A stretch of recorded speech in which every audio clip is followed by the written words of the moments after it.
ازيكم عاملين ايه؟ يا رب تكونوا بخير. عارفين المثل اللي بيقول ادي العيش لخبازه؟ اهو احنا بقى اصل الاكلة دي، الكباب الكوابري. يعني انسى اي طريقة شفت بيها الكباب الكوابري، والمقادير والحركات والتكات عندنا احنا، بس احنا اللي اخترعناه واحنا اللي عملناه بالمظبوط. وزي ما انت شايفة كده شكله يفتح النفس ويتاكل حاف، زي ما احنا بنقول حاف، يعني من غير لحمة ومن غير فراخ، بس ده معمول باللحمة الضاني. انا هقولك بقى على كل التركات وكل الحركات بتاعت الكباب الكوابري، ومش هتلاقي ولا واحدة منفوشة ولا دايب كده في الحلة زي ما احنا بنشوف، ولا اي حاجة. زي ما انت شايفة صباع صباع. نبتدي كده نسمي ونقول بسم الله. المقادير دي لنص كيلو لحمة. انا معايا 4 حزم شبت، حزمة بقدونس، تقريبا 12 حبة فلفل بس صغير، كوباية رز منقوعة بقالها ساعتين، نص كيلو لحمة، حزمة بصل، نص راس توم. انا هكتب لك كل المقادير في صندوق الوصف. انا غسلت الشبت والبقدونس والخضار كله كويس جدا بالخل ونقعته 3 4 مرات، غسلتهم كويس جدا جدا جدا. انا دلوقتي بقى هبتدي في عمل الكباب ان شاء الله. ده نص كيلو لحمة، اسمها لحمة من اللزق. دي مخصوص للكباب، دي خاصة عند الجزار كده للكباب، هو عارفها. حط عليها نص معلقة ملح، نص معلقة كمون، الكمون بتاعي عليه البهارات، شطة، عليه كزبرة، عليه كل حاجة. انا بحط على البهارات عندي كل البهارات علشان تبقى مظبوطة. الاول حاجة هنطحن كوباية الرز كويس جدا، بتبقى ناعمة خالص زي ما انتم شايفين. خلصت الكمية، هي على فكرة كمية مش كبيرة، بس هي ظاهرة في الفيديو كده يا جماعة. كوباية الرز 250 جرام عشان تبقوا عارفين. هنطحن بقى اللحمة المفرومة ومعاها الملح والكمون. انتي اختياري الكمون، مش لازم تحطي كمون لو انتي ما بتحبيش الكمون على على الاكل، بس انا بجيب لك الخلاصة. انا الكباب بتاعي يا جماعة بيوصل لبلاد بره. بصوا شايفين اللحمة منسلة ازاي؟ هنفضل نفرم فيها كويس جدا جدا لغاية لما تشوفي التنسيلة دي وتنزليها كله في طبق واحد. خلاص هنبدأ بقى نفرم الخضار كله مع بعض، بس لازم تحطي معلقة من الرز المطحون وقطعة صغيرة من اللحم. اللحمة بتيجي من عند الجزار، هو بيفرمها لك، بتبقى مفرومة وبرضه بتديها فرمة. ده الخضار شايفين شكله عامل ازاي؟ كأنه عصير بس لازق كده شوية. دي كده انت وصلتي بالسلامة، يعني هو ده. دي الخلطة الأساسية. انت ممكن كده لو انت مش عايزة تعمليه هتلميه كله في كيس كده وتحطيه في الفريزر. ننضف بقى بعد الكبة. هنضيف عليه كيلو رز مغسول وناشف كويس جدا. لازم بس ما بيتنقعش، على حسب الرز بتاعك، الرز بتاع الكباب ما بيتنقعش.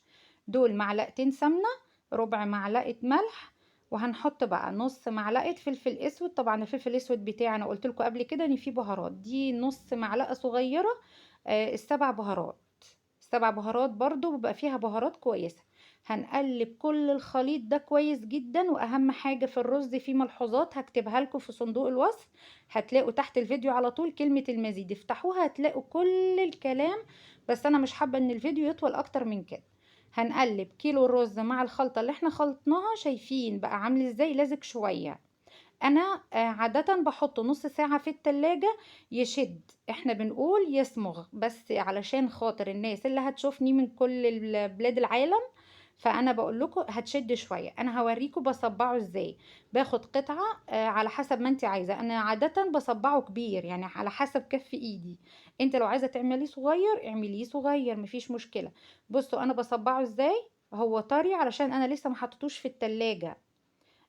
والنصيحة يا جماعة، الكباب الكوابري أنا دايما بعمله من بالليل، تاني يوم بسويه مثلا العصر الظهر على حسب ما انت عايزة. عايزة تحطيه في الفريزر وتخرجيه، دايما تحطيه كده على في الأكل، خرجيه على طول على الحلة، يعني ما تسيبهوش لغاية لما يفك. تمام.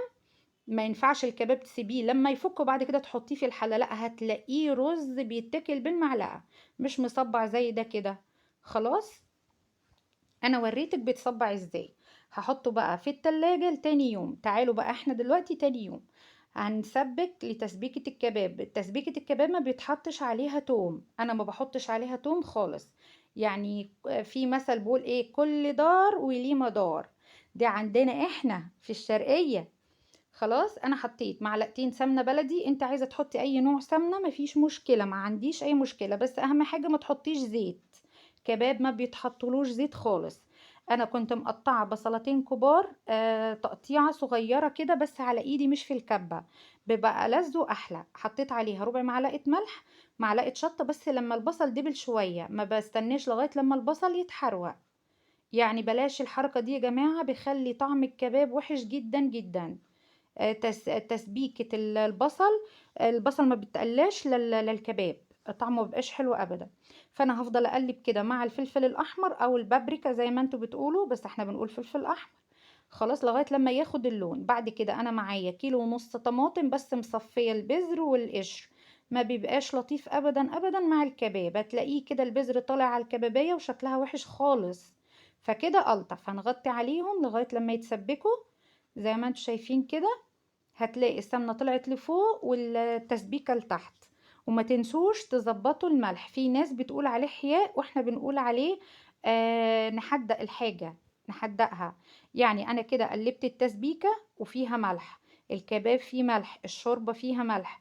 ولازم تاخدوا بالكم الكباب ما ينفعش يتعمل بشوربة خفيفة، لأ، شوربة تقيلة. شايفين انا عاملاها بشوربة لحمة ضاني، شوربة لحمة ضاني. طبعا انتوا عارفين شوربة اللحمة الضاني بتبقى عاملة ازاي. هيطلع من تحت ايدكم الكباب رهيب. لو انتي مش عايزة تعمليه بلحمة مثلا وعندك شوربة في الفريزر، عايزة توفري، هي اكلة موفرة جدا جدا جدا. انت تعملي نص كيلو لحمة وعليها كيلو رز، وعلى فكرة الكمية ما شاء الله كبيرة جدا، كبيرة يعني ممكن تكفيكي يومين او 3 على حسب افراد اسرتك.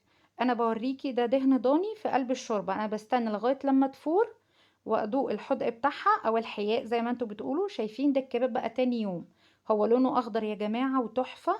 وهتشوفوا دلوقتي في التسوية عامل ازاي. انا برص رصة كده وفوقها رصة بالعكس، رصة وفوقها رصة بالعكس. ولما تيجوا تحطوه في الفريزر او في اوراق الفويل اللي انتوا بتعملوا بيها، برضو حطوه في الفريزر كده، هيطلع معاكي بكل سهولة وما بيلزقش في بعضه، ما تخافوش. نعلي النار كويس جدا، نعليها زي ما انتم شايفين كده بتبقبق قدامكم. ما ينفعش تهدي النار خالص وانت بتسقطي الكباب، علشان خاطر اول لما ينزل في التسبيكة يشد.